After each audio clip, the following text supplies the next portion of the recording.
அயிர மீன் சுத்தம் பண்ணுறதுக்கு பால் கொஞ்சமாக கல் உப்பு சேர்த்து நம்ம ஒரு 20 நிமிஷம் மூடி வச்சாலே போதும். கொஞ்சம் நேரத்திலேயே வந்து வாயில் இருக்க அசடெல்லாம் வந்து கக்கிரும். அது மாதிரி சில பேர் வந்து சாம்பல் வந்து யூஸ் பண்ணி கழுவுவாங்க. ஈவினிங் அயிர மீன் வாங்கியிருந்தோம். ஃப்ரிட்ஜில் வச்சு நெக்ஸ்ட் டே வந்து வைக்கும்போது அந்த அளவுக்கு வந்து டேஸ்ட் இருக்காது. தேங்காய் வந்து சேர்க்கல, அதனால் நெக்ஸ்ட் டே சாப்பிடும்போது கெட்டு போகாது. அது மட்டும் இல்லாமல் நைட்டே வச்சதுனால காலையில் வந்து நல்லா புளிப்புலாம் இறங்கி ரொம்பவே வந்து டேஸ்ட்டாக இருந்தது குழம்பு. கிச்சன் ஷெல்ஃபுக்கு வந்து ஒட்டுறதுக்காக இந்த மாதிரி வால் பேப்பர் வாங்கியிருந்தேன். இது செட் ஆஃப் 3 வந்து மீஷோவில் வாங்கியிருந்தேன். இதோட குவாலிட்டி வந்து நல்லாவே இருந்தது. ஆனால் நான் எக்ஸ்பெக்ட் பண்ண அளவு லென்த் வந்து இல்லை.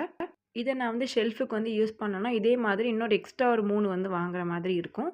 அதனால நான் வந்து வீட்டில் பழைய பீரோல் வந்து இருந்தது. இது வாங்கி கிட்டத்தட்ட 15, 20 வருஷம் கிட்ட இருக்கும். அதில் வந்து கொஞ்சமாக வந்து பெயிண்ட்லாம் வந்து உறிஞ்சி வந்து இருந்தது. அதில் வந்து இதை வந்து வால் ஸ்டிக்கரை வந்து ஒட்டிட்டேன்.